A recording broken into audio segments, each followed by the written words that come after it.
Hello, folks. Welcome back to World War II TV and a double bill today. In 8 hours' time or 12 hours' time, we're back again with another show, but about Saipan. But right now, with his new book out very soon, he has his own publisher's copies. Dave Holland joins us to hone in on one of the series of battles that took place on Guadalcanal from September 1942 through to January 1943. His previous World War II TV shows are in the description below, as is, of course, the links to purchasing his book. And it depends on where you live in the world as to when you'll get it first. UK first, apparently. But Yes. I'll bring him in now. Good evening where you are, Dave. How are you today? I'm great, Woody, and once again, I love speaking to you, and especially about Guadalcanal. And thanks again for inviting me on. Thank you for being here. And we were just talking about visiting battlefields and the importance of it. And I think that is a great way to ask you. You know, you just said there's like 100 or so books on Guadalcanal on your shelves there behind you. It's been well written about, including going right back to the official studies written, the green books after war. You know, what's the purpose of your book? You know, what were you trying to get to? Well, I won't say I was bored. It's definitely it's a labor of love. No, yeah, 104 books I have. I think I have to count them again on Guadalcanal. And once again, I focus on the land, so I'm not talking about the air and naval. But yeah, when I was living on Guadalcanal, I was with the Australian Federal Police, and I remember one day I was meeting one of my friends in a hotel, one of the tourist hotels. And this really brought it home to me. And there was an overseas group, tourist group, war tourist group, not just a normal tourist group, a war tourist group. And they were there in the lobby, and they were about to go out for day one on their tour. So I'm there waiting for my buddy or my mate. I was waiting for him, and I overheard a conversation. And this one guy went up to the group leader, and this is overseas group leader, this is a local, and says, so what are we doing today? He says, we're going to Bloody Ridge. He goes, well, what happened around here? Can we, I heard something happened around here. And this is the modern hotels around Point Cruz. And the tour leader basically said, nah, not much happened around here. We're going to Bloody Ridge today. And I thought, what the hell? And I looked out the window, and I'm looking, well, there's one Medal of Honor, one over there. There's another Medal of Honor earned over there. Sorry, I can't say one. Their actions result in Medal of Honor there. Around me, there were hundreds and hundreds of men fighting and dying. This was the longest the place and most prolonged fighting in the campaign. Nothing happened here. And I said, well, okay. But that wasn't a one-off. I kept encountering that all the time, even in readings from even history books and historians. It seems to be the popular story would be, okay, the Marines landed. They fought Alligator Creek. They fought Bloody Ridge. They defeated the Japanese. And then the Army came in. The Marines left. Army came in. It was a mop-up. And that was it. On to another fight. And it just seems to be the popular myth. It is a myth. And that was a misconception. Then the more and more I studied Guadalcanal, I kept coming back to Matanikau region, around the Matanikau River and the Point Cruz. I call it the seesaw. It was going back and forth and back and forth. And it's always talking about Matanikau. Something was happening the whole 6-month campaign around Matanikau.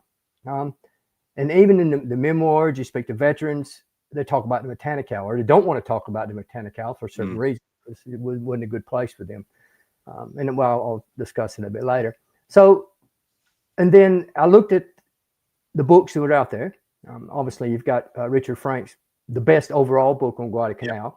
You got Samuel Griffith's, another, probably the second best overall. And then you had a lot of books that would concentrate, say, on Bloody Ridge or Alligator Creek and so forth. And most of those, even though they're great books, they kind of skim over, because they're doing an overall campaign. They skim over the fighting around the Matanikau.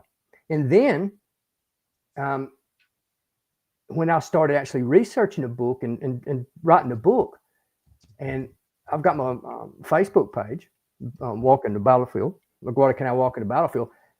A lot of veterans' families, not so much veterans, unfortunately, but veterans' families reaching out to me and said, my grandfather, my dad was at Guadalcanal. He was in the Army, or he was in the 8th Marines. He was in the 6th Marines. There's really nothing written about these guys. And I'm going, yeah. And I thought, hold on a minute. And then the battles around November to January was some most intense and we'll talk about them later, most intense battles, bloodiest. In fact, the bloodiest month in the Guadalcanal campaign for the Americans was in November. Nothing hardly written about these guys. Once again, it skimmed over, and I said, "There's a whole story right there to tell." And in the process about the whole debunking the myth about the U.S. Army came there and mopped up. And the poor Second Marine Divisions, they don't even get mentioned. People said, "Who's Second Marine Division?" They wasn't there. Oh, yeah, okay. Yeah. They were there. And the 8th Marines. I mean, it was just it opened up a whole world to me. And this is a guy who's been studying Guadalcanal, like, the nut of Guadalcanal. I mean, and it opened up my eyes. And then in the process of writing this book, there was so many things that it came out. And I think a product for me, walking the ground and studying the ground, I found a lot of things out, a lot of new information, and debunked quite a bit of information. So yeah, it was definitely a purpose for writing the book and studying the whole fighting around the Point Cruz and Matanikau. And I just thought, well, the world needs to know about this, or more people need to know about this. Well, let's hear about it now. And folks, you know where to go and get the book. And I think to echo off what you said there, I think the words mopping up are the most misused books in military histories. You get people mopping up in Borneo. They're mopping up in Germany in the Harz Mountains in April 45. They're mopping up in Tunisia at the end of it. You go, yeah, it may not have been quite as intense as the earlier campaigns, but mopping up is a terrible word to use because, think about what it literally means. It means mopping up the floor to get moisture off it. And mopping up in military terms is, anyway, that's Woody's rant of the day. But and don't get me started in Australia. Being Australians, you talk about Australia in the Bougainville campaign where they handballed it to the Australians in 1944, 45. And well, yeah, they don't like that at one bit. Anyway, that's a whole nother episode. Yeah. So let's dive in. So let's talk about the area. So we've got your slides here. So this is the area we're focusing on, isn't it? Yeah. In fact, this aerial photo, obviously, was taken the 18th of August, 1942. So there was actually a battle being fought right there when this photo was taken. So I don't know. I zoomed in, and you still can't see people moving around. But the first battle of Matanikau we'll discuss. So this is the capture of it. So this is the main area. So we're looking from the Matanikau River to the right. So that's Henderson Field, and we'll have another map in a minute. Henderson Field is to the right, which is to the east. And you got Point Cruz in the middle, which looks like a little, I don't know what you want to call it. Some said arrowhead, but whatever you want to use your imagination. And then you'll notice the hills there. That's the numbers, like 78, 75, 80, and so forth. But those hills are barren. And if you've ever been to Guadalcanal, seen the Guadalcanal, that's natural. That it's not been burned off because they're coral based ridges, and the topsoil is only half a foot or even inches on top. And therefore, you don't get the kunai grass, which is very tall. I mean, we've seen it in the opening of the episode. So that's on the ridges. And then below it, you'll see is thick jungle, generally in the ravines. Now, during the time of the battle, the flat coast, say, for example, you see 84 and 78 there, that went to the coast. That was covered with coconut plantations because the Lever brothers had coconut plantations, even from, I think, late 1800s, early 1900s, all up and down. The thing that people need to don't grasp how large Guadalcanal is. Guadalcanal is 90 miles long and roughly 25 miles wide. For the U.S. viewers, that's the same size as the state of Delaware. So it's a large place. But the most intense fighting, or most fighting in the Guadalcanal campaign, was around the airfields. So roughly about 15 miles area down the coast where the majority of the fighting happened. So we got Matanikau River. 5 miles to the east is Henderson Field. So the main battle area we're looking at here from Matanikau to Point Cruz is roughly a mile. And then from about Hill 73 in the very bottom to the coast is about a mile. So you had a mile by mile area, which is the most intense fighting of the campaign. For 5 months out of the 6-month campaign, all the fighting was here. So 1/3 of all the ground casualties was here. And there was 6 major battles fought there. So this is a good photo. This was taken about November, December. No, sorry, this is about January, I think, because in February. So you can see some of the roads down the hills. And it's a good example of how those hills, I was saying, how barren they are. Yeah. Now, this is the mouth of Matanikau. apart from the airfield, it's the most strategic piece of terrain in the whole campaign. Is that little mouth there at the mouth of Matanikau, or sorry, that sandbar at the mouth of Matanikau. So there was a pre-war road called the Coastal Track, or it was officially called the Government Track. So that serviced all the coconut plantations. And you probably won't see it there, but the Coastal Track, basically how it crossed Matanikau was in the sandbar, generally at low tide. You could drive across the sandbar. And there was a little village there to the right, Matanikau village. And that was roughly it. And you can see how thick that jungle is on both sides of the Matanikau River there. And we'll talk about the Japanese tanks later, but that's the holes of the Japanese tanks. Those little dots there in the mouth of Matanikau. It doesn't look like that today, I can guarantee you. It's probably more dangerous today to go down there than it was in 1942. Definitely. And that's the famous photo we used on the title on the YouTube. And then there you can see how dark that photo gets when you're straight off the bank of you're into that thick jungle. But as you said, the hills themselves open apart from the kunai grass. Yeah, they do. And this is the thick jungle. When I was asking for a cover, I wanted it to be my back cover, but I think they put the reviews on the back cover. This is a great photo. This is worked it out. This is the 5th Marines. So this is the 4th Battle of Matanikau in November. So they put up 3 portable footbridges, and you can see the fuel drums there, and then pre-formatted planks, and they rode them out. And they're going from the east bank to the west bank, and you could just see it. They're walking.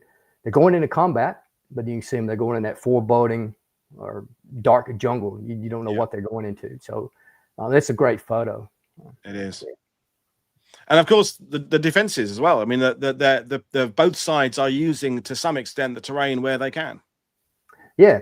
The mouth of Matanikau was the strongest position the U.S. had during the 6-month campaign. They beefed up the mouth of Matanikau, and I'll talk a bit later why it was so important. So this is a 37 millimeter American anti-tank gun. They used these things extensively. There was a good piece of weapon. Obviously, in Europe, they were obsolete, but for jungle in the jungle fighting, they were great against the tanks, and we'll see later. And they were good anti-personnel weapons, especially when you load it with a canister of 128 30 caliber buckshot come flat out at point blank at you. They also use these, and I don't want to get to January. They use these to defoliate, not like Agent Orange or anything. They would do. They'd haul these in. They'd pull these in. And the Japanese coral pillboxes were so camouflaged, they'd haul these in with canister shots, fire a few canister shots at suspected Japanese positions, defoliate, then they could find the Japanese positions, and they'd start pumping anti-tank rounds straight in those coral igloo, they call them bunkers. So it's a very versatile weapon. So you had one. This is at the mouth of Matanikau. This one pointing right at that mouth we've seen earlier. Yeah. And there we have the difference of how different it is these days. Yeah, you can see it's built up. Honiara, I think in some of the other episodes, if the viewers don't know, Honiara was actually built by the Americans in 43 to 45 for a base. It became a major base. It built a medium-sized U.S. city, put the infrastructure there. Because pre-war, the Brits were in Tulagi. So after the war, Americans made them a medium city. They just said, we got an instant city here. So they moved into that. Now it's become Honiara, the capital city, and it's just built up. You can see that because the hills are so steep, the population generally goes up and down the coast, or just squatters. But now they're starting to move up into the hills and encroaching. So some of the battlefields are going, but that's modern development. It is 80 years ago now, more than 80 years ago now. So, and there's a couple of color shots now that really convey not only the terrain, but also the devastation that occurred. I mean, by the latter part of the battle, trees have been stripped, craters and things everywhere. I mean, the battlefield changes. Of course it would. Over 4 months of fighting on an area a couple of miles square, of course it changed. Yeah, I love this photo. It's one of my most favorite ones. We had it colorized. I mean, I'm not a big on colorized, but sometimes colorization really brings the details out. And that's why I threw this in here. So this is an anti-tank. You can see I guess the leg, you would call it, of an anti-tank gun. It's poking out to the right. But this is the American view, and it's looking straight to the west. Now, off to the right is the Point Cruz Peninsula. This is the sandbar. This is the most strategic area like I was saying before, of the campaign. That sandbar right there, that was the only way across the Matanikau, the only way across. And that was covered. And some of you viewers may know about Alligator Creek. I call this Alligator Creek on steroids. The Americans and the Japanese went back and forth across this thing numerous times against machine guns. And when we talk about the second battle of Matanikau, I call it Alligator Creek in reverse, because Americans are throwing their troops straight across that sandbar against fixed Japanese machine guns. In reverse. Wow. Yeah, that's not really spoke about much because it was a defeat. Another colorization, but it really brings out the point. Now, when I was talking about being in the hotel, that hotel and all the tourist hotels are basically, we got 84 there. You come straight down to the coast. That's where a lot of the tourist hotels are. That's Point Cruz, and that there's a ravine there. And that ravine's quite famous in the campaign. You got the Monroe Medal of Honor, and it was off to the right. So that line there is a Point Cruz line that runs. So that area, I've got another map and photo of it. We'll see later. But that was 6 weeks. That was the front line. They held the Americans in the mopping up campaign, where you'll see in December, no one can move forward. Both sides were spent like two prize fighters in the rings. They couldn't go forward. They couldn't go back. And there was no mopping up then. It was like, strong, determined Japanese in fixed positions. And Americans can't punch through. That's just like saying the Gustav line in 1944 was a mop up, or 43 was a mop up. No, you just fixed positions. You're not getting through there. No one's mopping up anything. Yeah. Yeah, no, incredible photos. Thanks for sharing us with her. And there's the black and white one there. Yeah, I like the contrast between the dark areas and the light areas, because it really does emphasize these terrain differences you talked about earlier. Yeah, and those, trust me, when you're walking on those kunai grass ridges, especially in that equatorial sun, I think it's 10 degrees off the equator, you fry. Woody, you'd be like, you'd just be fully covered. I wouldn't make it. They'd have to acclimatize me living somewhere nearby for about a year before I went anywhere near there. As jealous as I was of you being out there last year, and it was, and you went to New Guinea as well, didn't you? Phil Bradley and Peter Williams. Phil did. I'd have loved to have done that, but I wouldn't make it. You'd be leaving me on the beach. Right, brilliant photo. Let's talk about some of the protagonists and the commanders involved in this, because terrain is important, but so is leadership and what both sides are trying to do. Well, this fellow here is Lieutenant General. I have to apologize. I'm crap with. I won't say their first names because I'm crap with Japanese pronunciation, but it's Hayakatake. Hayakatake is his surname, Lieutenant General Hayakatake. So he was the 17th Army commander. So Hayakatake was originally.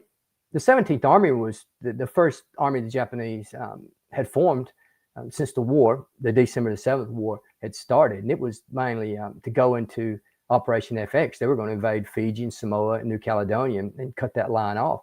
But due to Midway, they postponed it, then they canceled it. So they took these guys and they said, now we're going into New Guinea, and you discussed that quite a number of times.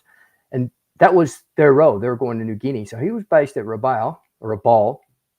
People pull me up on that, but anyway, he was based there, and that's where his 17th Army headquarters was. But he was, after the Battle of Bloody Ridge, the Japanese High Command Imperial General Headquarters said, look, okay, well, the Americans have thrown the gauntlet down here. They're very serious, so we're going to throw everything we got, what we can gather, and knock them out. So they told Hayakatake, they said, we're going to send you directly to the battlefield, and you're going to take personal command, and you're going to run it from a jungle ravine in Kukumbona. And that's where he did. And what was a lot of people don't realize, because once again, being Australian, being American, got feet in both sides of the door. You got the Papa campaign going over on one side, and you got the Guadalcanal campaign. So the 17th Army, Japanese treated as one. Yeah. He was in charge of both campaigns. He was running the Papa campaign from a little ravine on Guadalcanal. And it wasn't until November when they said, oh, okay, we might form another army so you can run Guadalcanal by yourself. But that was Hayakatake. So he was a signals guy, staff guy, had obviously a bit of combat, but not much combat experience or running combat commands. His experience had been in China, but he hadn't been involved in any of the Pacific blitzkriegs or whatever you want to call it. Well, thanks to your influence, Dave, I always say that the Japanese count the campaigns as one, even if, as you say, American historians write about Guadalcanal and Australian tend to write about New Guinea, and as you say, it's all one big campaign. It's that we're gradually, I think, learning as amateur historians and historians to look at it more contextually, look at it globally, look that this thing happening on this side of the map is affecting this thing happening on this side of the map. But that often in the past, people have focused very linearly on one aspect of it and not connecting the dots. And so the Japanese, it's one Which big campaign. Affected each other. Yeah.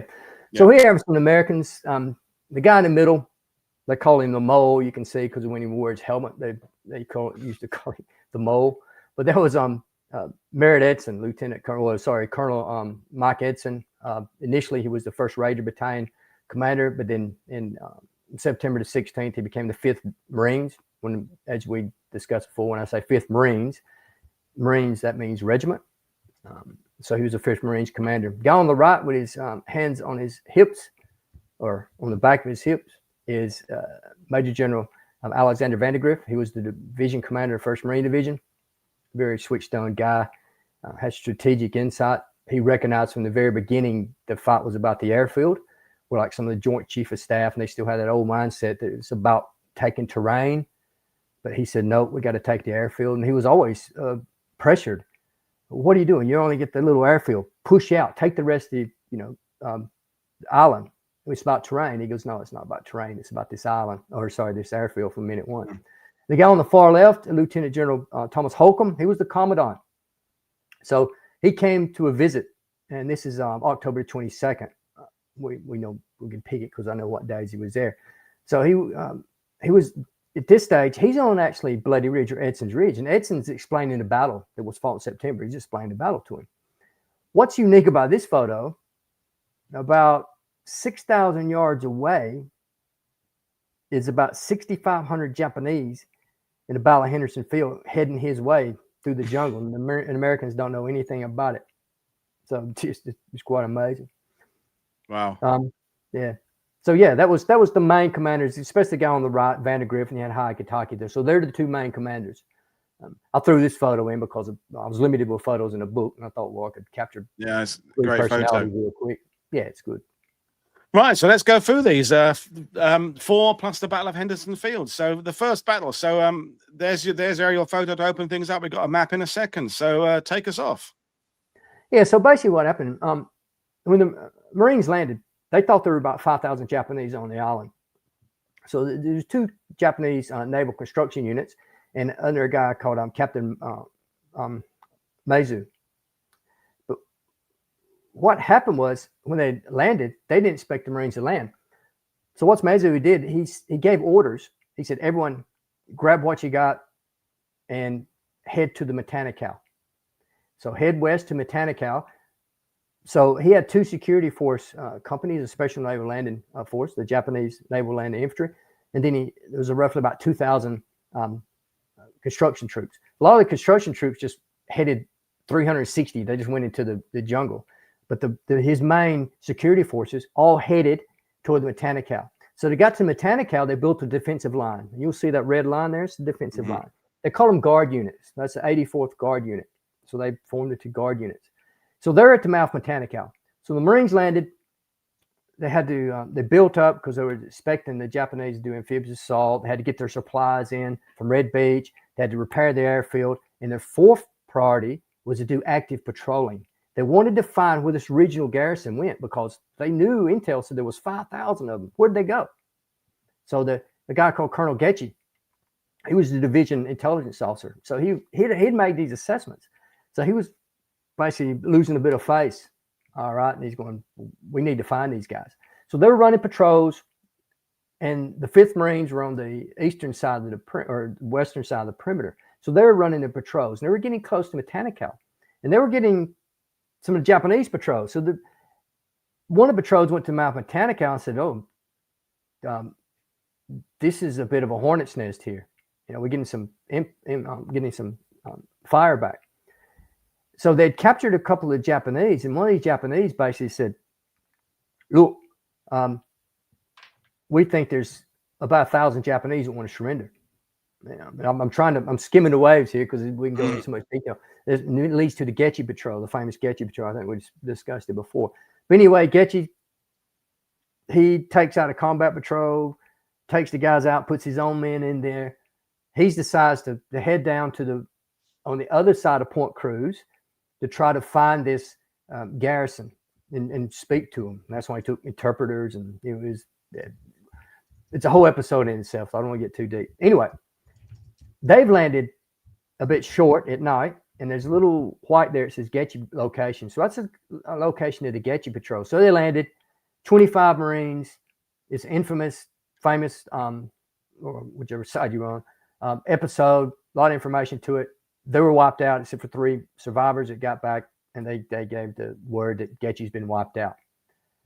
He was actually told, don't go to the mouth of Matanikau. He was supposed to land on the other side of Point Cruz, but things happened. He did. So he ran straight into this hornet's nest. Anyway, word gets back. Vandegrift, Hunt, who's the regimental commander of the 5th Marines then, they wasn't impressed. So they send a punitive force down. They go down. They can't find Getchie because they've thought he's like 10 miles down the coast. Then they've come back, and they've encountered a bit of resistance there, and they just, okay. So on the 18th of August, we're going to wipe these guys out. We've finally located the permanent garrison. Once we wipe these guys out, then the island basically be free, maybe a few stragglers, and then we can build the airfield, and we've got our objective.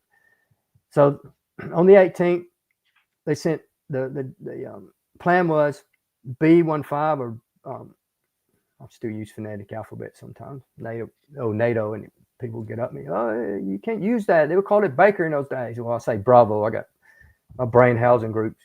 Sorry, mind sport. Anyway, B15, 1st Battalion, 5th Marines. They were supposed to hold at the mouth of Matanikau. You'll see them there to the right. And then L35 was going to cross 2,000 yards at a place called the One Log Bridge. And the One Log Bridge was actually 2 logs. It should be 2 log bridge, but the Japanese call it Nippon Bridge. And it was basically just a footbridge, a homemade footbridge over. And I know exactly where that location was. And that's another one been kind of lost to history. It was mislocated. But I found it, and I've got it on some of my maps. But that was a place they could cross. That was 2,000 yards. So the first day, L35 was going to cross. They were going to get on the ridge, and they were going to hunker down. Then I-35 was going to do amphibious assault at a place called Kukumbona, which is 3 miles to the left. Then they were going to land on the 19th, and then they were going to do a pincer movement.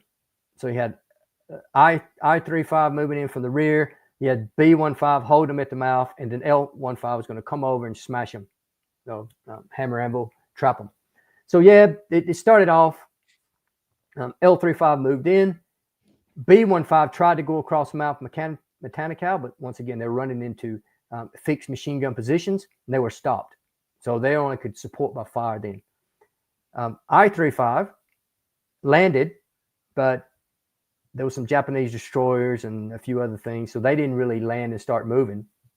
They've landed to Kukumbona and just remained there. The boats left them. They came back and picked them up, but it was a bit of a mess. But L35 had to actually do it themselves. So you can see where they went through 1 platoon, 2 platoon, 3 platoons. It was a small action. But they end up splitting up, cutting the garrison in half. First bonsai charge, real bonsai charge of the campaign happened here. The Japanese tried to break out, and they basically killed them to the man. And that was their orders. I think Hunt, battalion commander, there was one of the company commanders, his basically personal explanation, he's given the briefing, and one of the other officers said, "Sir, what are we going to do about POWs?" And remember, this is the Getchie Patrol, where their information come back that they take no prisoners, they butchered these guys, it was trickery, which we know it wasn't now, but that's the whole perception. And basically Hunt said, "Oh, I can answer that question. It would be no prisoners taken."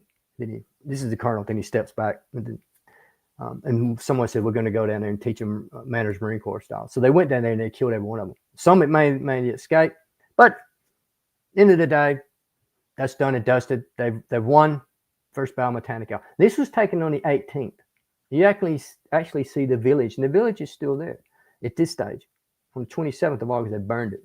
So that's another thing we can judge. Well, it's actually marked at 18th of August. So yeah, this is the day before. The Japanese are in there. You Wow. have to zoom in real close to see them, but they're probably in there somewhere. Wow. Crazy stuff. Yeah. So that was that, and then at that stage, Vandergrift said, "Okay, we've wiped the garrison out," and they were planning to send a reinforced company just to kill the stragglers. But then something happened. Guy called Colonel Cheeky. He's landed. Battle of Alligator Creek. Let's go deal with these guys in Alligator Creek. And they did. They dealt with them very well. Okay, they're dealt with. Now, on the 27th of August, they sent another group down at Cucamonga Marines, and they've wiped out the rest of the garrison they could find. So that's not on here, but that's the 27th of August. So bring us to the second Matanikau. Now, at this stage, this is where the Americans started to realize the importance of the Matanikau River. Yeah. Because Vandergrift wanted to keep, remember, they've adopted a defensive posture. The Americans landed offensively, but then it soon went into a defensive posture to protect that airfield. And by this stage, planes are flying in and out, and unsinkable air carrier and so forth. Very strategic. Strategic goal, they call it, the Pacific. So they're holding it. So Vandergrift recognized we need a bit of breathing room. We need to have an active defense. So basically what that means, one, you want to keep his men from having a bunker mentality, they call it. You want to keep them moving and engaging in active patrolling. And he wanted to stage limited offenses. So to push the Japanese back. And also they wanted to push them past Matanikau, because that's 5 miles. It gives them a bit of breathing room. Plus they want to keep the Japanese off balance. Because you got to remember, the Japanese are on the offensive here. None of this thing about Midway, the Japanese went automatically on the defensive. That's not true. They were certainly on the offensive here. And they were trying to take that back. So to keep them off balance. So they started recognizing the importance of it. So there was some information that some Japanese are landing some fresh troops to the west. So Vandergrift, he got his 3rd Regiment, the 7th Marines. If they were garrisoned Samoa, but they landed on the 18th of September. So they were the best unit he had because they were the first ones shipped overseas. So he fleshed them out with the best NCOs, best officers, best equipment, and they sent them first. And it had guys like Lieutenant Colonel Chesty Puller, had John Basilone, had Mitchell Page, had H.H. Hannikin, all legends. So that was a really great regiment. So as soon as they landed, Vandergrift says, well, I'm going to use these guys. So he beefed up his southern perimeter, and then he goes, who's my most aggressive battalion commander that I need a reconnaissance force? So he picked Louis Puller, Lieutenant Colonel Chesty Puller. What Puller's mission was going to be, he was going to go on the 23rd of September. He was going to cross on about 2,000 yards up on the, you can see east-west trail, the one at the bottom of it. He was going to cross. He was going to go up the northern slopes of Mount Austin and cross to Matanikau. Then he was going to go to Cucamonga. And then the 1st Raider Battalion was going to go on the coast, and they were going to push to Cucamonga and hold, because Cucamonga was a big crossroads of native trails. And if they were going to put the 1st Raider Battalion there, they're going to operate a patrol base. And that would keep the Japanese way away from the airfield. So that was the plan. So Puller, first day, he goes up. And the Japanese, remember, they're retreating back from Bloody Ridge. So Bloody Ridge, they started retreating back from Edson's Ridge on the 15th of September. This is the 23rd of September. So they're moving back. They got straggler, the east-west trail. That's something you won't hear much about in most books about Guadalcanal. But east-west trail was it was almost like a highway. The Japanese built it, and the Americans and the Japanese used it throughout the campaign. It basically paralleled the coastal track, but it was a few miles inland. You'll see the bottom road and the top road. That's the east-west trail. So pulling them was cracking on the east-west trail, and a guy called Major General Kawaguchi. So he was the head of the 35th Brigade who lost it at Bloody Ridge. So they've got some straggler points there, and they had a few machine gun posts and had straggler points. They were picking up some of the stragglers from Bloody Ridge, and they had a defensive position there on the Matanikau. So Puller hits them, his unit, and they got a bloody nose, and they pulled back for the night. And then he's lost something like 10 guys. Not something he did. He lost 10 guys by the morning, 10 killed and 25 wounded. So they said, okay, Puller, do you want to continue or do you want to come back? Well, Puller being Puller, he goes, you just give me some more men, I'll continue. So they sent 2nd Battalion, 5th Marines up. And then he took 2 of his companies to take 25 wounded back in stretcher carriers. I remember one guy asked me one time, they said, we're up there I was giving a tour, we're up on one of those ridges. And I said, well, they sent 2 whole companies of Marines, over 250, almost 300 guys back to carry these 25. And they said, well, that's a bit silly. I go, you saying that, I can guarantee you've never done a stretcher carrier. I guarantee you never did a stretcher carrier through this thick jungle. Because it takes, you got to take, it's 4 guys carrying a stretcher, then 4 to stand by to take. Then you have to have security. Yeah. It's going to take a whole 2 companies. But that left Puller with 1 company. Then 2-5 came up, a whole battalion. So they said, we'll continue. So C Company 2-5, they continued on.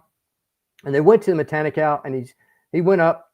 There was some Japanese shooting at him, but they passed the One Law Bridge, didn't see anything. They went to the mouth of Matanikau. In the meantime, Japanese were watching them.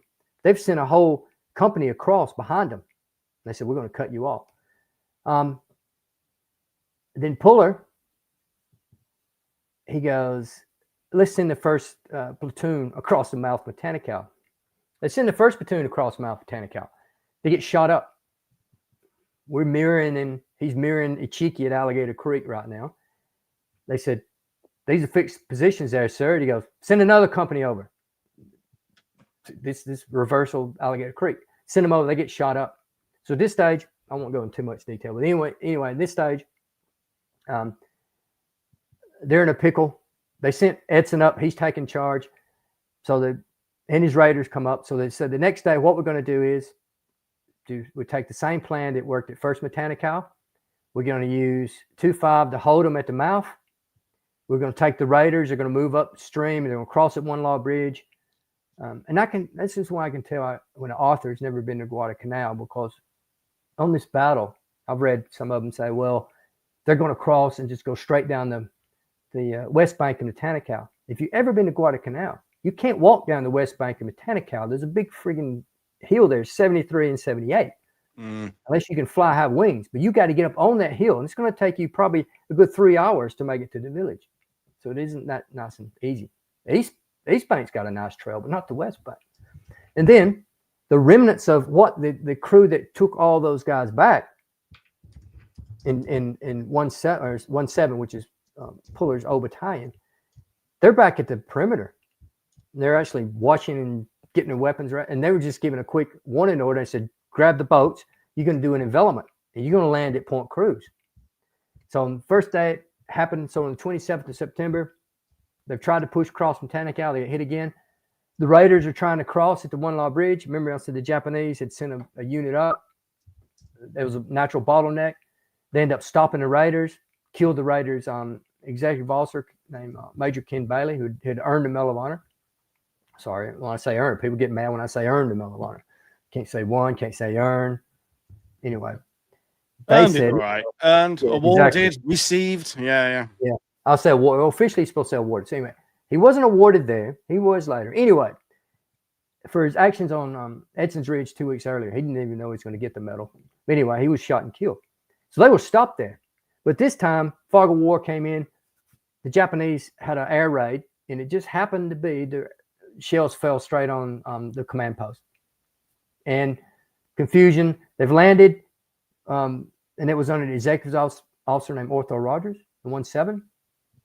And they landed where it says USS Monson there. They landed they were going to be the ones that land behind and come in. What happened, they landed.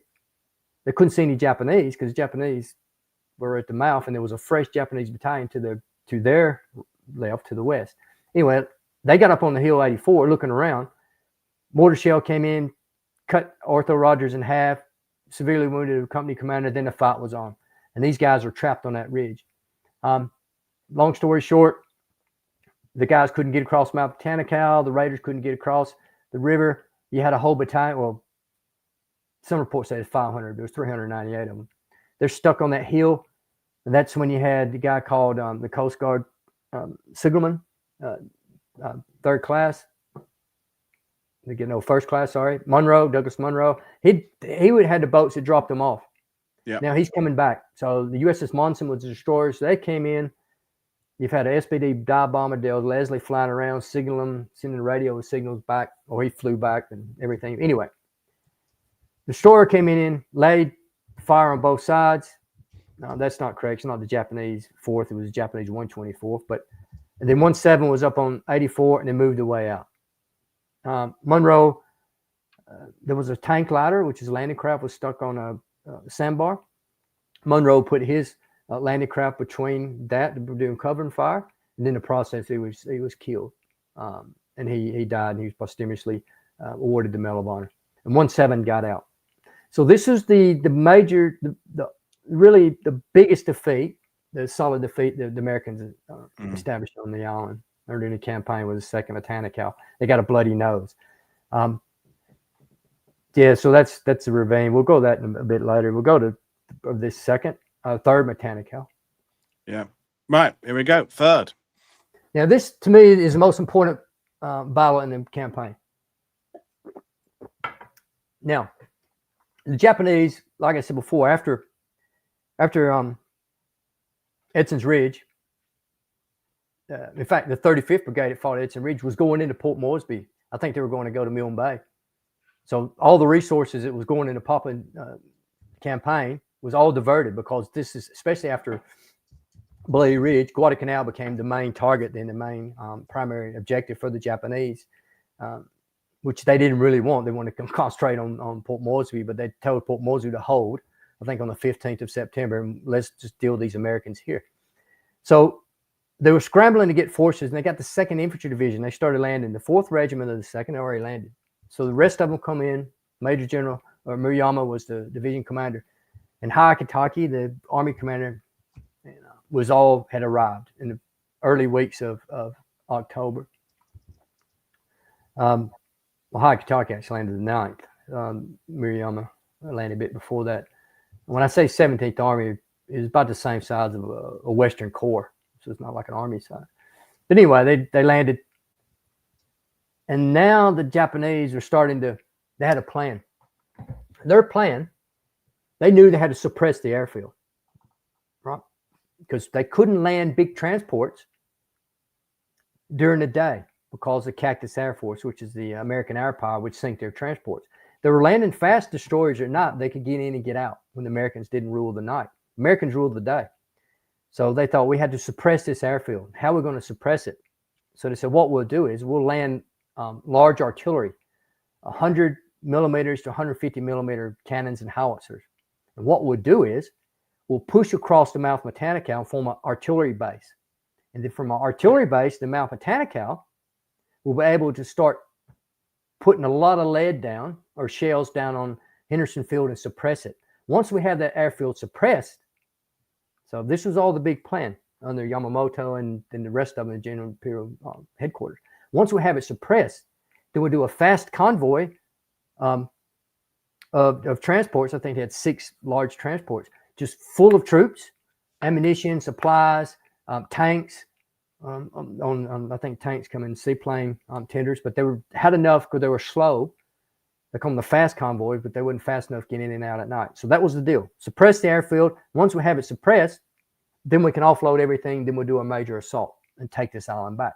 In the meantime, the combined fleet under Yamamoto, which was the largest fleet they had since Midway, was going to come down, draw the American fleet out, and fight a decisive battle. This was going to be it. Everything was thrown straight in them. This is the apex of the campaign. So the Americans had realized after the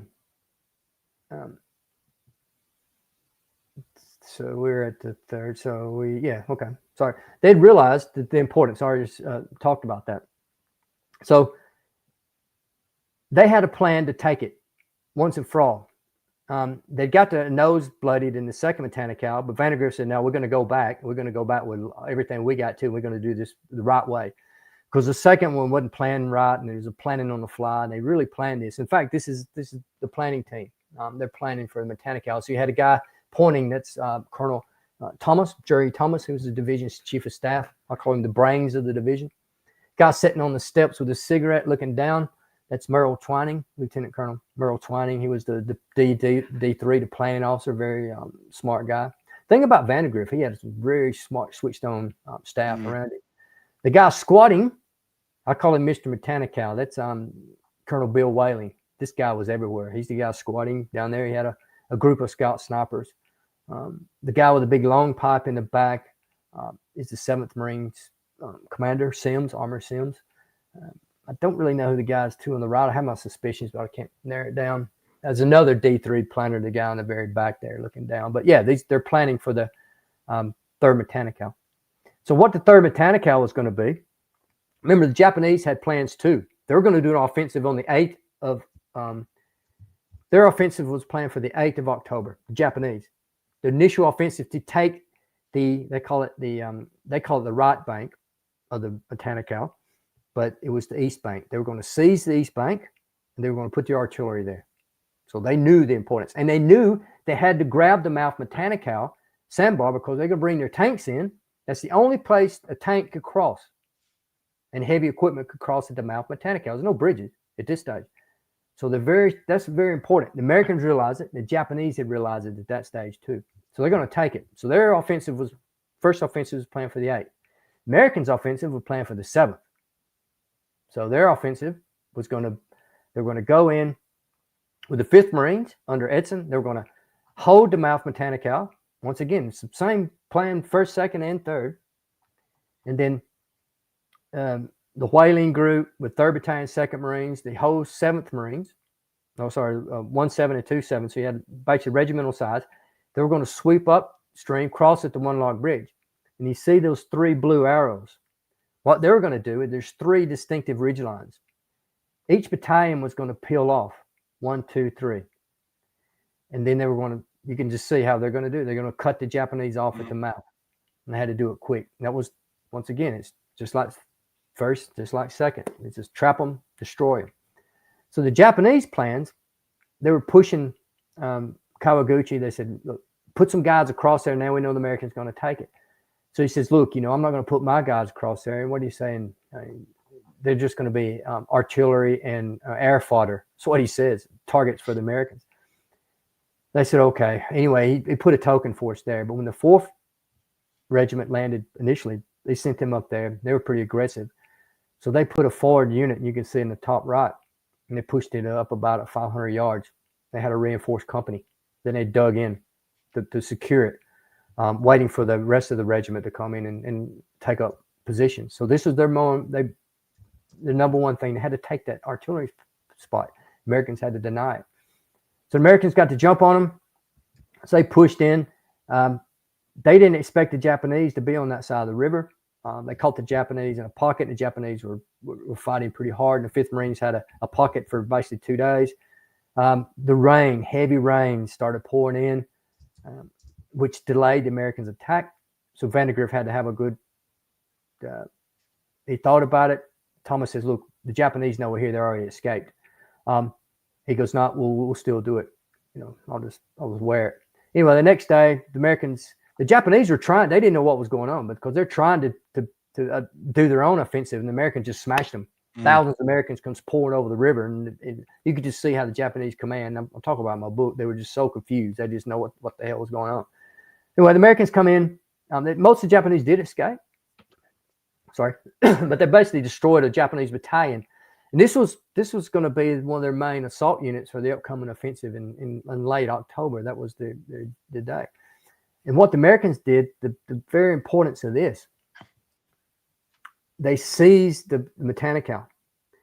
And from then on, Vandegrift says, look, the airfield is the most important piece I've got, but I can't sacrifice the mouth. We need it. So he left 2 battalions on the Matanikau after that, potentially exposed, but he just had to do it to hold that Matanikau. And that's when they started digging in. And when I said they formed the most defensive position, when we've seen the bunker with the anti-tank, they made improvised Bangalores, improvised hand grenades, but improvised booby traps. They dug in and they fortified that area very well. But the poor Japanese, when Suez Hayataki, he landed on the 9th, the day that these guys were flooding back. And one of the first guys come to him was a staff officer in the 4th. He says, we're all destroyed. And he just went, what the hell have I just walked into? But what that did was that threw a major, I'll say two words here, from an Australian and American audience, or probably Brits too. It threw a spanner in their gears, or threw a wrench in their gears. It really upset the apple cart, or it flipped over the whole planning, because everything was based for the Japanese on seizing the artillery platform, they call it, on the right bank of the Matanikau, and also a jump off point.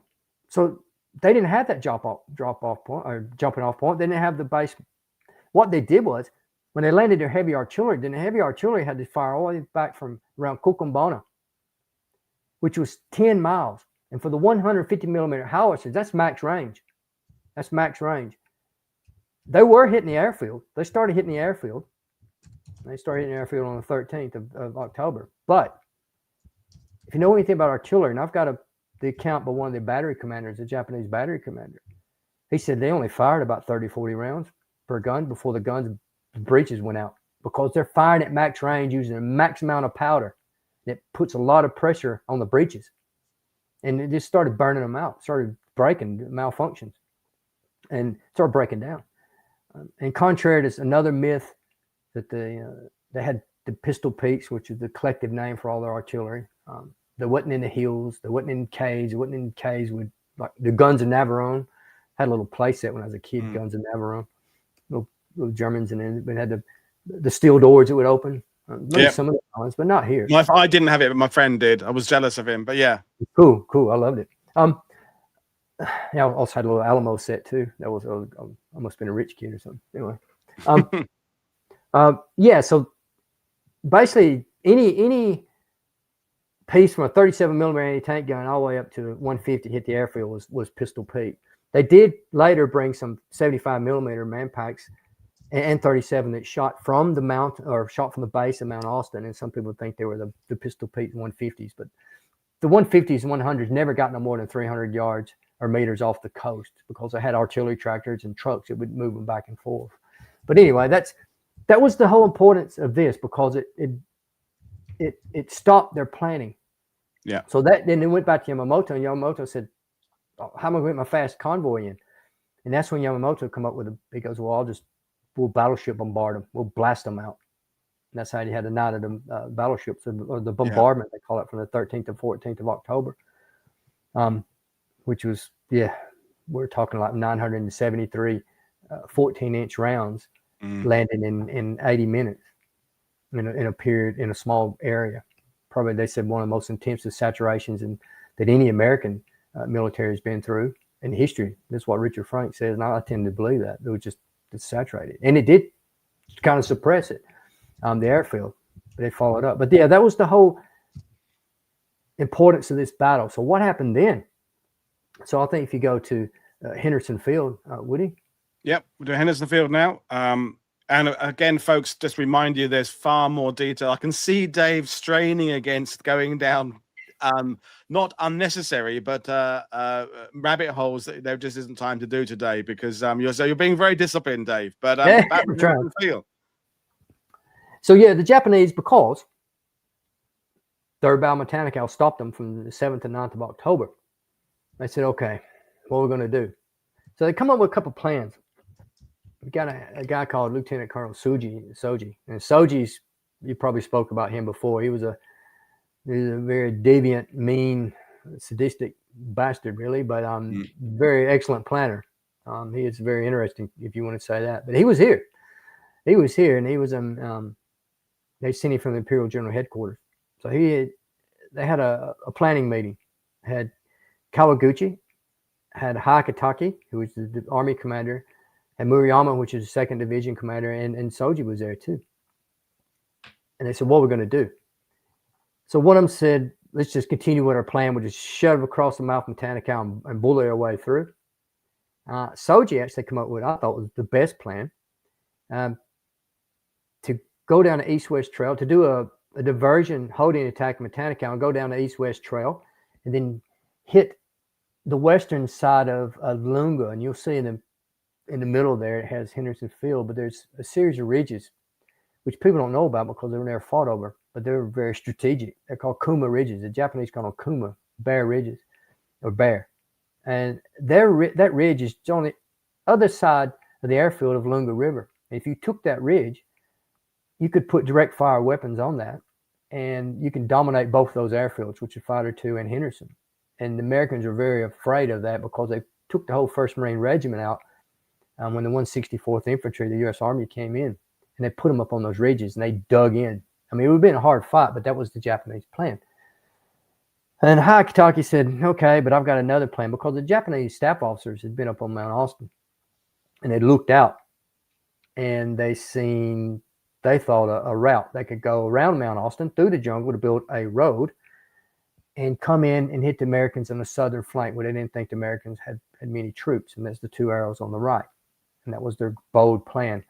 And they were going to have one unit, the 4th, which has been handled pretty hard with their tanks, to do a demonstration on the mouth, which is the left arrows. And then, which that little arrow in the middle, that's not his path, that's Colonel Oka. And Oka was going to take his regiment, and we're going to come over the Hill 67 ridges there. Because remember, I said the Americans left 2 battalions fixed on the river, and they had like a fish hook line. So what they were planning on doing was fixing those 2 American battalions and coming over the ridge and cutting them off. And all this was supposed to be simultaneous, coordinated attacks. It was complex. And that was the whole, I guess, common theme in all the Japanese assaults.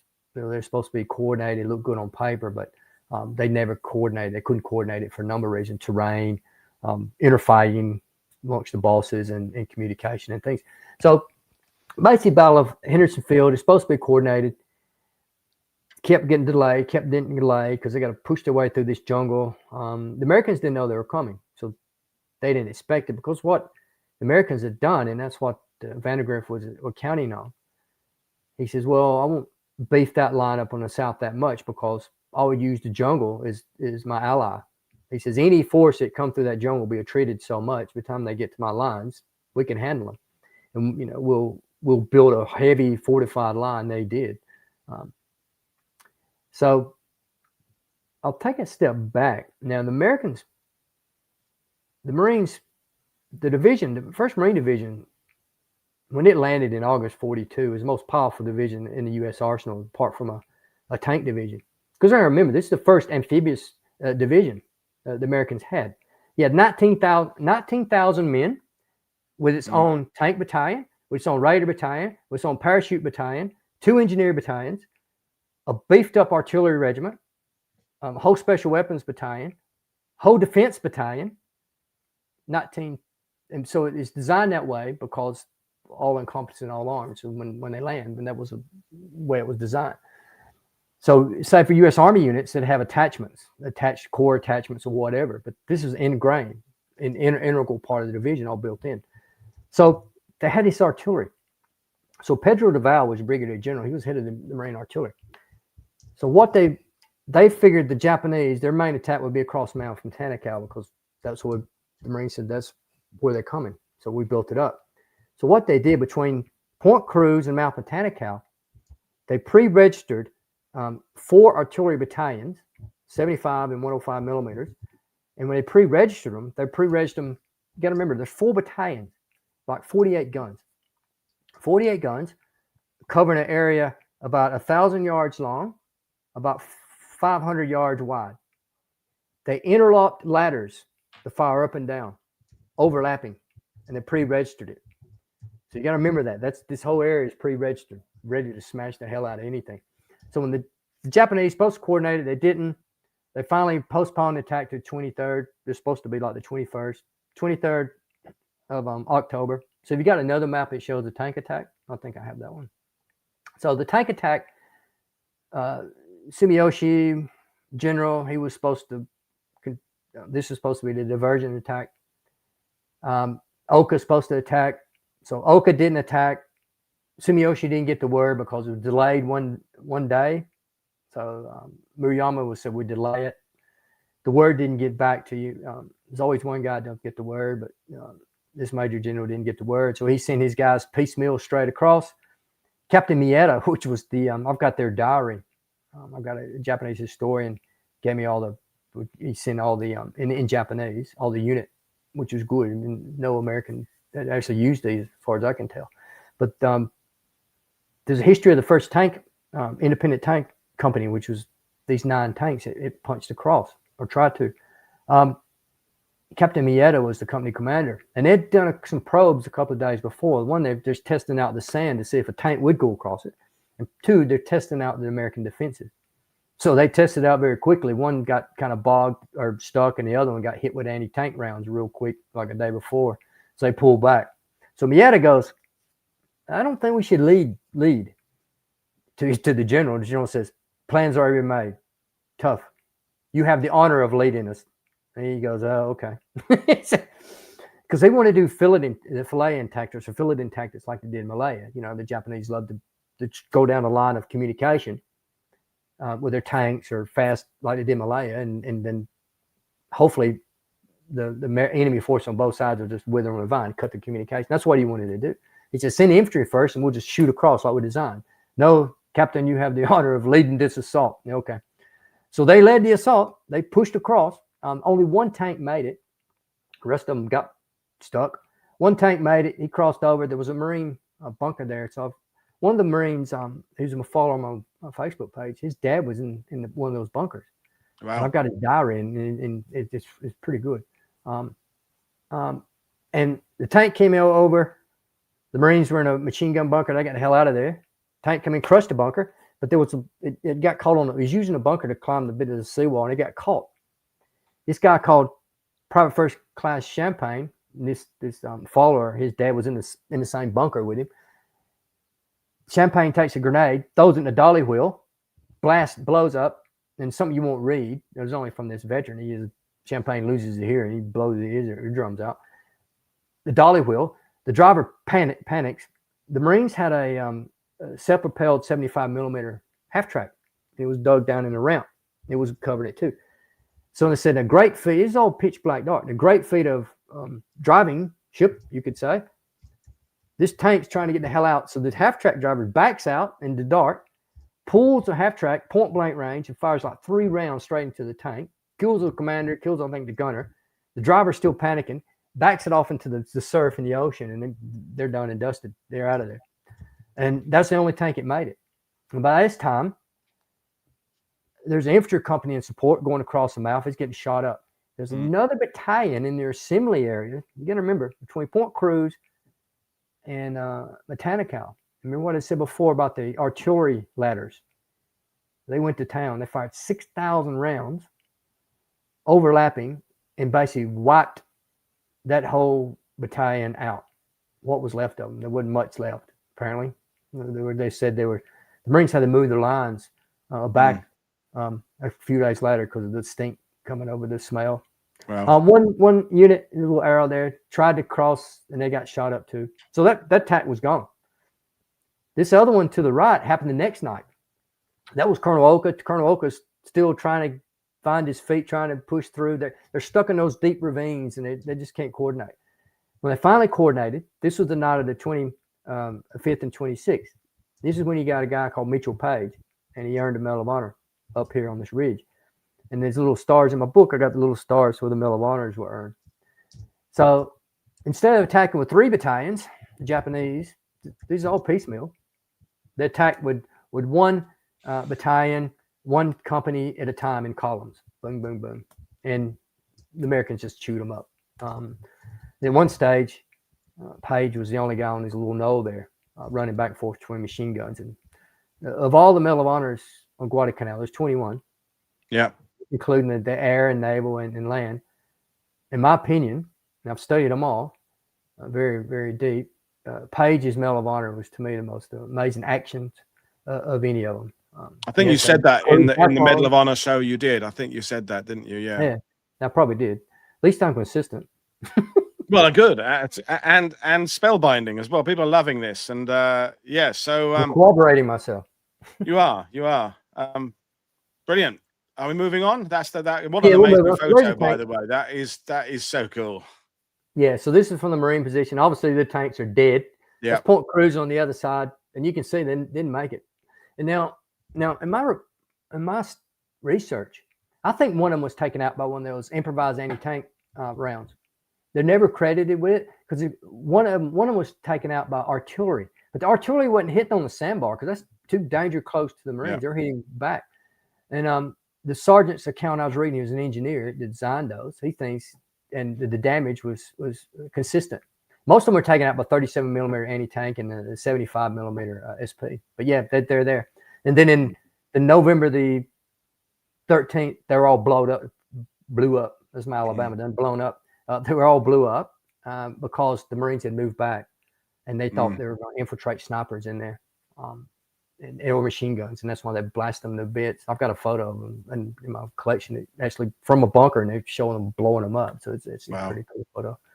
Yeah, so we'll continue on. Yeah, well, the final one. Well, the final one of this. There's plenty more to go in a future show, but here we go. Back to you. Yeah, so this is remember, the Japanese suffered a major defeat. So Battle of Santa Cruz, tactical victory or whatever, but that was in naval. But on land, they just got punched pretty hard. And remember, most of the division is strung out in this jungle. So Vandergrift says, I'm not going to let them rest. I don't have much forces because we're pretty much sick, but I'm going to punch through. So he took whatever forces he had, and he goes, I'm going to push these guys. I want to go over to Cucambona. So if I hit Cucambona, that was the supply trail, and they would cut them off. So this was the 1 November battle. They used the 5th Marines. They pushed in, and Casametto, another person that earned a Medal of Honor, he's a little star there, machine gunner. And when I was saying I was in the hotel, I could look one side and see Monroe, and the other side I could see Casametto. Then I looked to the very galloping horse, and I could see where Davis earned his Medal of Honor. But anyway, they pushed through. It took them 3 days. They've trapped the whole Japanese battalion, Japanese anti-tank unit, and they crushed them here. Now, this is how the naval and the land a campaign intertwined, because the Americans had something called magic or ultra, reading the radio transmissions and breaking the codes. That came down and said they're sending a big fleet. So once again, airfields. We got to. No. At this stage, they're landing a group at Coley Point, which is about 11 miles to the east. They're landing a whole division there. So he go, well, I don't have anyone to cover. So he sent 2-7 out to check it out. Anyway, they get caught there. The next minute, I've got 2 forces here. So he told these guys here on the Matanikau, because they're pushing, he says, just hold in place. Let's deal with this threat to my east. So that was the Battle of Coley Point. So he fought that battle. These guys are holding. Okay, let's recommence on the 10th of November. So that's when the 8th Marines came in. 8th Marines landed on the 4th. So the 8th Marines are here, and they've got the 2nd Marines. So they're pushing, and they were doing quite well. And the 10th and 11th, they're still fighting on this area. They're on the way to Cucambona. Then we have the magic. It comes in and goes, guess what? You've got the biggest fleet we've ever had transport, and they're coming your way. This is mid-November. You need to pull back. So this is heartbreaking for the guys. They fought so much over this to take all that, and they've lost a lot of guys, right? They've got to pull all the way back. So they pulled all the way back to the Matanikau. They gave up all, and then they pushed all the way down. They pushed miles down. They almost took Cucambona. Almost had it. Japanese record said we thought it was over with. Wow. We thought it was over with. At one stage, this is like the 19th century battle. You had, after the second Matanikau, Vandergrift would be up in every operation, be at Far Command Post. So at one stage, you had Vandergrift here in the Far Command Post on the 3rd, and you had Hayakitaki at Rove, and they were less than 1,000 yards apart from each other, 2 Army commanders. Yeah. And because he went up there and he goes, and he'd been wounded by aircraft, slightly wounded too, Hayakitaki. So you got them within 1,000 yards of each other. So anyway, they pull back. They form a line on the Matanikau. Then you had the naval battles of Guadalcanal, which is probably the turning point on the ocean.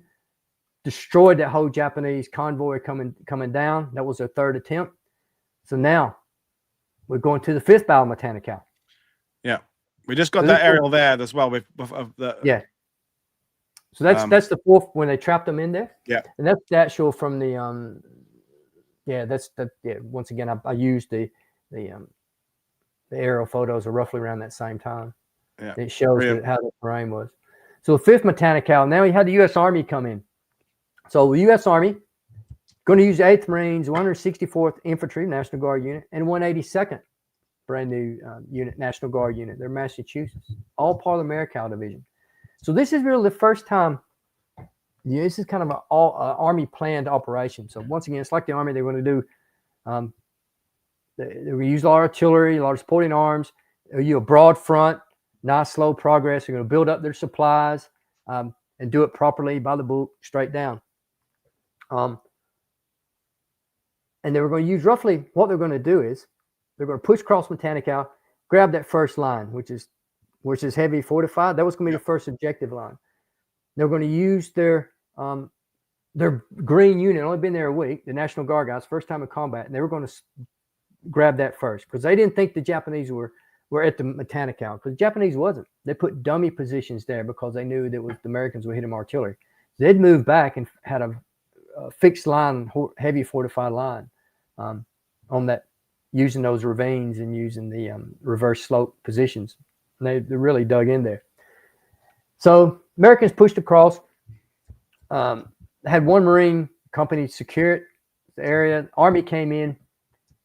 They secured their area, the 182nd, and secured it. But I won't get into too much detail, but the first time, the 182nd, the Japanese hit them with a counterattack with a couple of fresh units, and they basically ran. And that's, I hate saying it, but that's proven and everything. And had to take the division commander. Patch had arrived, who's division commander. He'd already arrived on the island by then. Seabury was the brigadier general, had been there before. So they're in charge of this kind of operation.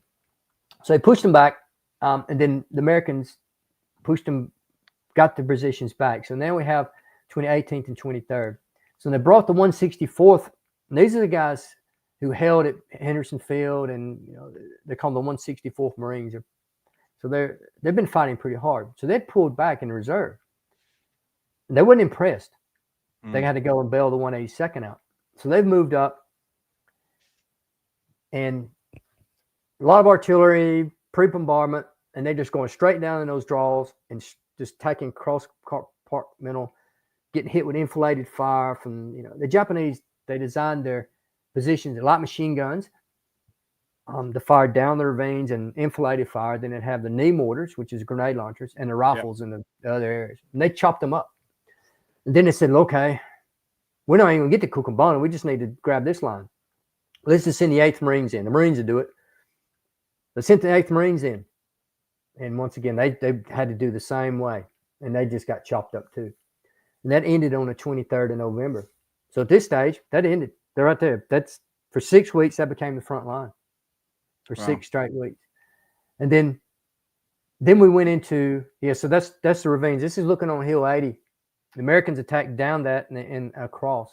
And the Japanese had it all inflated in. That's roughly how it looked at the time. But there was all thick jungle down in there. That was the ravine, Puller's Ravine, which is in the 3rd Battle of Matanikau, and that's, people go there today and don't know all the fighting that was in there. It's just unreal.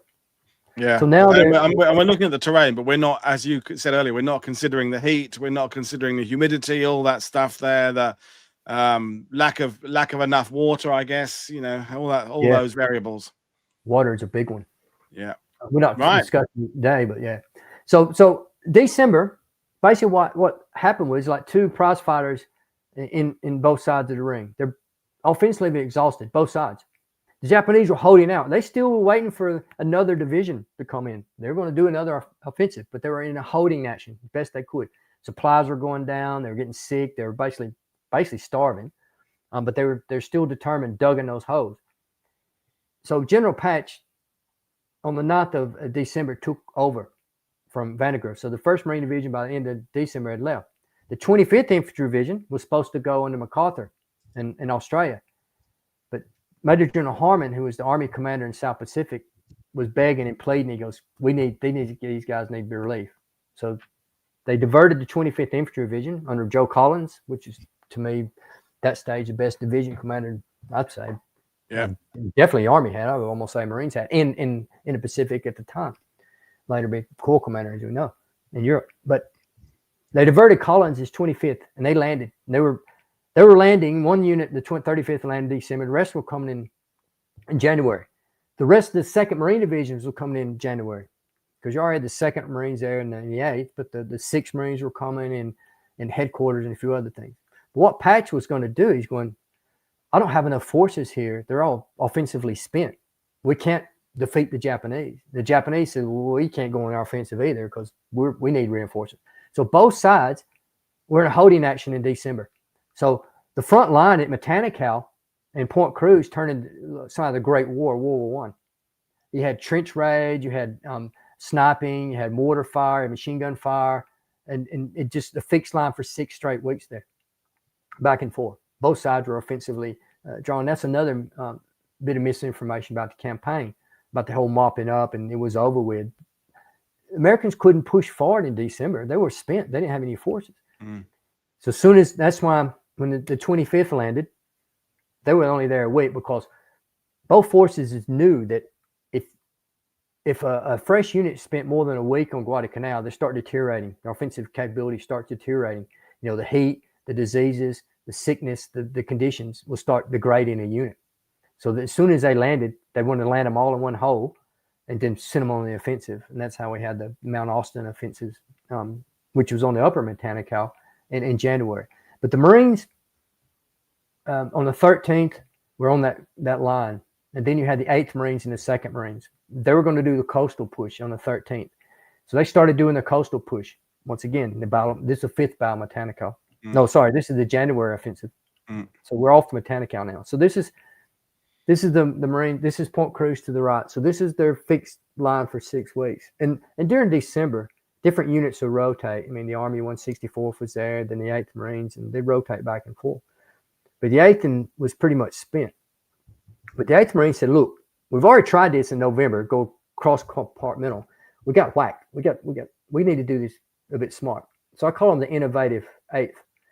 So what they decided to do, they're going to attack in the upper part of the ravine, because they knew the Japanese fired down the ravines. They said, what we'll do, we'll take out the top and do echelon down. We'll rotate to the right. And plus what they did, they took shotguns, 27 shotguns per battalion. They were very innovative. They took combat engineers, they're integrating them in the infantry companies. They were taking fuel drums, putting TNT blocks in them. They were using stuff.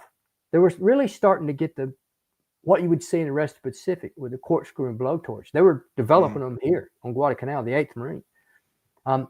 The first time that they used aircraft to fly over, on Guadalcanal at least, they put the commanders in aircraft and flew over doing reconnaissance, because that was one of the lessons learned. They weren't doing proper reconnaissance on both sides. And the first use of flamethrowers was January the 22nd or something, wasn't it? So 15th. I'll get to that. Okay, this is the beginning of the eventual changes. I mean, that's, when you said at the beginning about people not necessarily studying the battle properly, it's not just about learning about Guadalcanal itself. It's learning how the US Marines and Army learned how to do these things better, because you gradually see that progression as they carry on through the island hopping campaign. So many times I've had historians go, and they started learning this at Guadalcanal. They started learning this back in the Solomon Islands, because it's not a perfect. They've not got it perfect yet, but they're on the way to getting towards a better system of doing this. Yeah, well, they had to. I mean, a lot of innovation. And the 8th Marines, I never really knew any of this, because the 8th Marines, these actions in January, I guarantee you won't find them really in detail. We're back to the mopping up phase again, aren't we? Yeah. Yeah, and these 8th Marines were very innovative. And they did a lot of good stuff. In fact, the November month was the bloodiest month in the campaign, because Americans are on the offensive. Anytime you go on the offensive, obviously you lose more troops.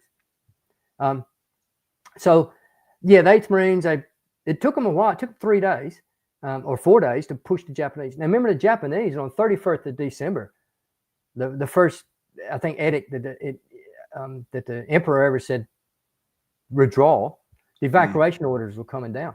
Hayakitake didn't even know it until the 14th of January. They're still holding out, waiting for reinforcements. They sent 2 staff officers, had to land on the island to personally tell him. Initially, he goes, well, I'm not going to retreat. I'll just kill myself. They go, well, you owe it to your men. So on the 17th, they started slowly withdrawing. But before that, they were dying in place and dying to the man here in these ravines. But yeah, on the 15th, there was a series of, I think 49, because I've got all the from the chemical company and everything, how they train these guys. There were 49 M1. Everything's an M1. It's but the M1 flamethrower. Apparently, they were like prone to breaking down. It's not the the better improved ones we see throughout, I guess, West Pacific. I'm not a flamethrower guy, but this is what I was reading in the contemporary reports about the M1 is susceptible. Anyway, they had to train them up. The 25th Infantry Division, I think, had some chemical corps guys who knew how to do a flamethrower. So I've got all the reports and everything, how they're rotating small groups of the Matanikau and the 25th Infantry and the 8th Marines. They're rotating them to crash course on how to use these flamethrowers.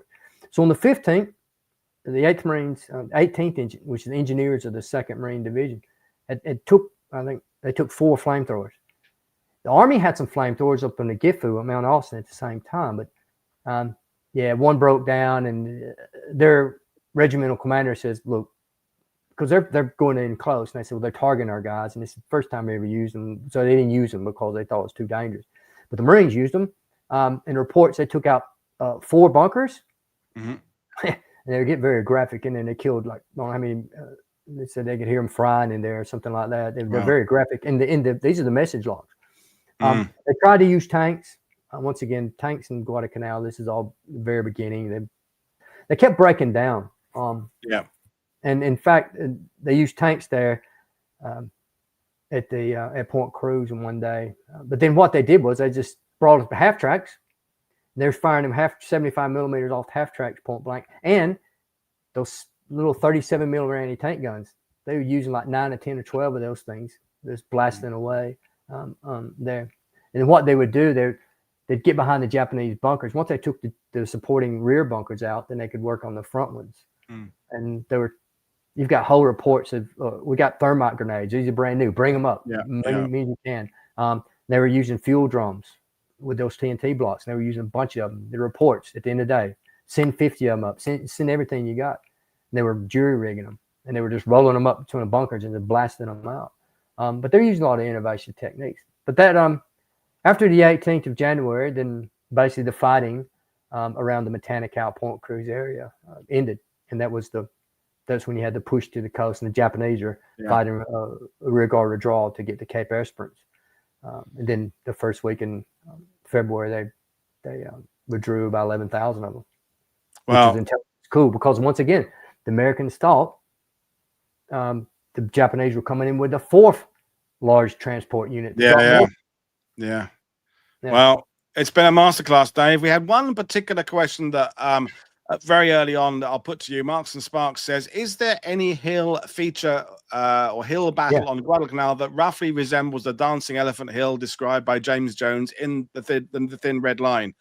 Be interested to know if he used a real hill. So the Dancing Elephant Hill. And it's called the Galloping Horse.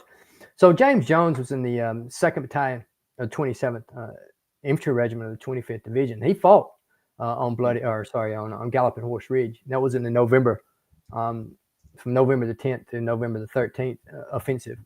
So even though Jones's book, Thin Red Line, is fiction, it's based on nonfiction. He's just changed the names.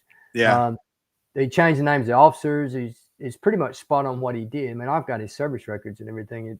He was wounded up there, hitting an ankle. So you got the Seahorse. I think I forgot what they call it in the book, but you had the real name Seahorse. You had the Galloping Horse, because the reason was, and you've seen how those ridges are. They stand out because they're barren. If you took a topographical map or that map, they use mosaics at that stage, and flip it upside down, and it looks like a horse galloping. And they like Hill 53 was ahead, and so forth, and the hind legs was 55, and then Seahorse looks more like a seahorse than a galloping horse, but you can see it. You don't have this isn't one of them deals you have to drink 3 or 4 beers and squint. Sometimes they get very odd names. Well, I'm going to end with Frank's comment here. So, been following Dave's Facebook page for about a year now. An excellent group, well moderated and to the point. It's also an incredible photographic archive of the campaign. can't wait for the book. So again, folks, the link to buying the book is in the description below, or you can get it wherever you get your books. Dave, you're just going to make me think of an excuse to bring you invite you back for a second show, or a second show about the book, your 6th show in total, whatever it is, and you're starting to do the rounds now. History, other people are using you, and it's about time you got this worldwide recognition because you're the master of this. You are, it's a privilege to listen to the detail that you can share with us. So it's been fantastic. No, I really enjoyed it, and like I said, I can talk, as you know, forever on it. And I was bouncing a bit about the ways, but the details are in this book. I got them in yesterday's book. The book behind you there on the shelf. Yeah. So, folks, we're back to Saipan later on. We're looking forward to that one. Joseph's father was involved in the scout platoon there, so I'm looking forward to that. And then tomorrow, it's Malmedy from the point of view of war crimes, and then we got a look at the Red Arrow Division, so a U.S. Army division of the Pacific. Looking forward to that one. So, as always, click like and subscribe, buy my guest books, consider becoming a patron or a channel member, but I will see you all in a few hours' time. Cheers, everybody. Bye.